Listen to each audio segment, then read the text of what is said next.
हा एकदम बरं वाटतंय. आणि पूर्ण स्पाईनमध्ये दुखायला लागलं. बरं. तर मला अचानक उचललं होतं? हां, अचानक उचललं मी. बरं. पण पहिल्या दिवशी अजिबात मान पण हालत नव्हती. आता खूप फरक पडलाय. सेकंड सेटिंग करू आपण.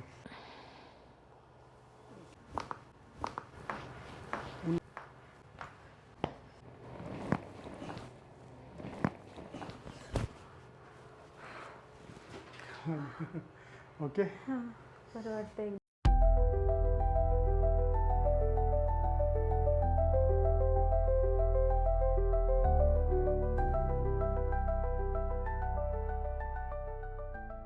बाकीचे मुवमेंट आले? हां, बाकीच्या म्हणजे पहिल्या दिवशी ना परवा अजिबात हालत नव्हती मान माझी, इकडे नाही तिकडे नाही, खूपच पूर्ण स्टिफनेस आलेला होता.